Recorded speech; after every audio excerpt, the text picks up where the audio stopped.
جہیز کی جڑ کاٹی جائے۔ اگرچہ میں نے جو عہد لیا تھا، یہ 10 جنوری 1975 کا میرے پاس یہ ایک رقعہ ہے موجود لکھا ہوا۔ ہمارے ایک ساتھی تنظیم کے ہوتے تھے محمد حنیف ورک، ان کی شادی پر میں نے جو خطبہ دیا تھا، پھر میں نے مسجد خضرا میں لوگوں کو کھڑے ہو کر ہاتھ اٹھوا لیے تھے کہ اس کی پابندی کرنی ہوگی، انہوں نے ہاتھ اٹھائے تھے۔ اس میں نے اس کو شامل نہیں کیا تھا۔ یہ جہیز کا معاملہ جو ہے یہ ذرا ہمارے معاشی نظام کے ساتھ وابستہ ہے، اس میں کوئی ڈیمانڈ اینڈ سپلائی کا معاملہ بھی ہے، یہ آسانی سے ختم ہونے والی لعنت نہیں ہے۔ اس وقت ہم نے صرف ایک پابندی لگائی تھی کہ اس کی نمائش نہ ہو، بلکہ یہ ہے کہ آپ کو جو کچھ دینا ہے 2 دن پہلے بھیج دیجئے لڑکے والے کے، یا 2 دن بعد میں بھیج دیجئے، نمائش نہ ہو کہ غریبوں کو یہ احساس نہ ہو کہ فلاں کی بیٹی تو یہ کچھ لے کر گئی ہے اور یہ کہ میرے پاس کچھ بھی نہیں ہے دینے کے لیے۔ یہ جو احساس محرومی ہے آپ نوٹ کیجئے۔ میں نے آپ کو بتایا اسراف کہتے ہیں ضرورت کی جگہ پر ضرورت سے زیادہ خرچ کر دیں، اور تبذیر کہتے ہیں بلا ضرورت خرچ کر دیں، صرف نمود و نمائش کے لیے، اپنی دولت کے مظاہرے کے لیے، اپنی دولت مندی کی دھوس چبانے کے لیے۔ پوری کوٹھی جو ہے قمقمہ بنی ہوئی ہے، ہر جگہ پر ہر درخت کے ہر پتے کے ساتھ بلب لگا ہوا ہے، معلوم ہو جگمگ جگمگ جگمگ ہو رہی ہے۔ بڑے عمدہ لباس سفید براق پہنے ہوئے جو بہرے ہیں وہ کھانے ڈشیں لیے ادھر ادھر جا رہے ہیں۔ یہ جو کچھ ہے اسراف، اور اس کے بعد تبذیر کے بارے میں تو فرمایا اسراف کے لیے تو صرف یہ کہا تسرفو لا تسرفو، اسراف نہ کرو، کلوا واشربوا ولا تسرفوا، کھاؤ پیو اسراف نہ کرو۔ لیکن تبذیر کے بارے میں فرمایا ان المبذرین کانوا اخوان الشیاطین، یہ مبذر جو ہیں یہ تو شیطانوں کے بھائی ہیں۔ کیوں؟ کافی عرصے تک میرا ذہن اس پر اڑا رہا، کیوں تشبیہ دی گئی؟ پھر بات کھلی سورہ مائدہ میں جا کر شراب کی حرمت کے ضمن میں الفاظ آئے، انما یرید الشیطان ان یوقع بینکم العداوۃ والبغضاء فی الخمر والمیسر، یہ شیطان یہ چاہتا ہے مسلمانوں کہ تمہارے اندر آپس میں بغض اور دشمنی پیدا کر دے شراب کے ذریعے اور جوئے کے ذریعے۔ شیطان چاہتا یہی ہے۔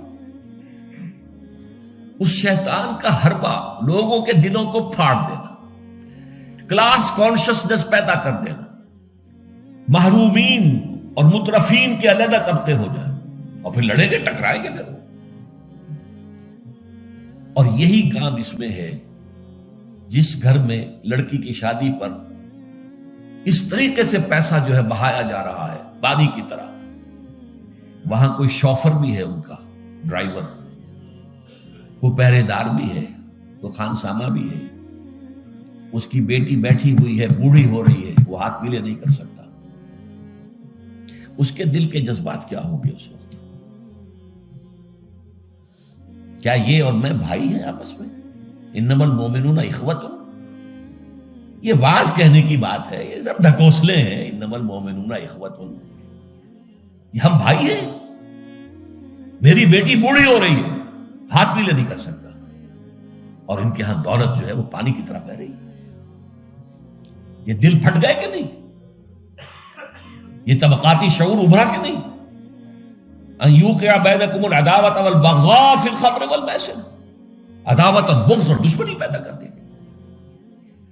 بہرحال 5ویں چیز میں عرض کر رہا تھا، جہیز۔ اس زمن میں چونکہ ایک بہت بڑا مغالطہ ہمارے ہاں لوگوں نے پیدا کر دیا ہے، حضرت فاطمہ رضی اللہ تعالی عنہا کے جہیز کا ذکر کر کے، اسلام میں قطعاً کسی جہیز کا کوئی تصور نہیں۔ جو میں کہہ چکا ہوں، فلسفہ یہ ہے، لڑکی والے پر کوئی 1 پیسے کا بوجھ نہیں آنا چاہیے۔ حضرت فاطمہ کے جہیز کا معاملہ کیا تھا کہ ان کی شادی اس اعتبار سے یونیک تھی کہ لڑکی کے والد حضور اور لڑکے کے ولی حضور، حضرت علی کا اور کون تھا وہاں؟ اب حضور نے پوچھا، علی تمہارے پاس کچھ ہے مہر دینے کو؟ مہر تو دینا ہوگا نا، مہر تو لازم ہے۔ انہوں نے صاف ہاتھ چھاڑ دیے اپنے کہ میرے پاس تو کچھ بھی نہیں ہے، تو فقراء صحابہ میں سے تھے، جیسا کہ میں نے آپ کو بتایا ابھی، ان کے پاس تو کوئی گھر بھی نہیں تھا، حجرہ بھی ایک انصاری صحابی نے انہیں دیا ہے کہ یہاں آپ اپنی بیوی کو رخصت کرا کے لے آئیں۔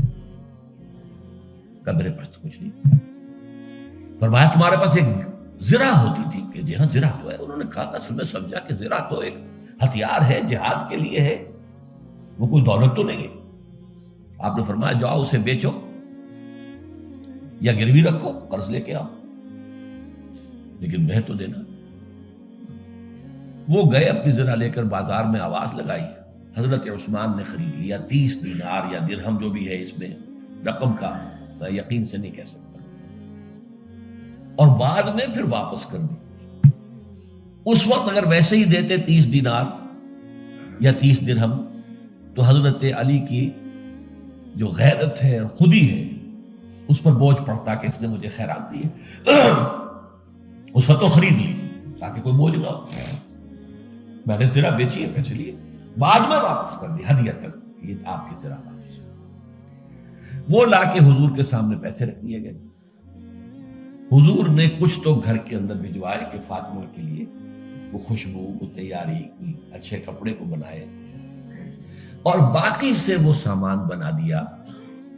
ایک گدا جس میں کھجور کی چھال بنی ہوئی تھی، 2 تکیے کھجور کی چھال کے، ایک مشکیزہ پانی لانے کے لیے کنویں سے، ایک چکی جو یا گندم جو بھی ہوگی پیسنی ہوگی، 1-2 بالوئی سے برتن، بس یہ ہے جہیز۔ اور یہ حضرت علی نے جو مہر کی رقم پیش کی تھی اس میں سے حضور نے بنا کر دیا۔ وہ رقم جو ہے حضرت فاطمہ کا حق تھا نا، مہر تو لڑکی کا حق ہے، اسی کے گھر کا سامان بنا دیا۔ اپنے پاس سے حضور نے 1 پیسے کی کوئی شے نہیں لی۔ اس کے لیے یہ بھی دلیل نوٹ کر لیجئے کہ حضور کی اور بھی تو بیٹیوں کی شادی ہوئی کہ نہیں۔ حضرت عثمان کے گھر میں 2 بیٹیاں گئی ہیں حضور کی۔ پہلی بیٹی تو خیر مکے میں گئی تھی، ابھی شاید وحی کا آغاز بھی نہ ہوا ہو، میں یقین سے تو نہیں کہہ سکتا، ہو سکتا ہے کہ حضور کی نبوت کے ظہور سے پہلے شادی ہوئی ہو سکتا ہے، ممکن، لیکن ایک شادی تو مدینے میں ہوئی ہے۔ اور حضرت عثمان کا گھر بھرا ہوا، ہر شے کا سامان موجود ہے، سامان جگہ موجود ہے، کسی جہیز کا کوئی تذکرہ ملتا ہے؟ تو یہ جہیز نہیں تھا، یہ خالص ہندوانہ تصور ہے۔ اور اس کی وجہ کیا ہے؟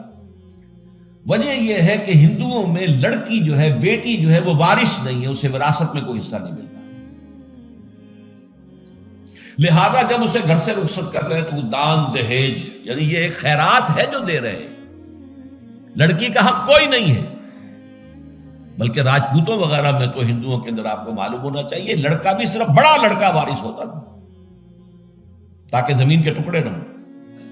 10 مربع ہیں تو 10 مربع ہی جائیں گے، چھوٹے بھائی بھی اس کے کمی کاری ہوتے تھے، بس ان کا کوئی حق نہیں۔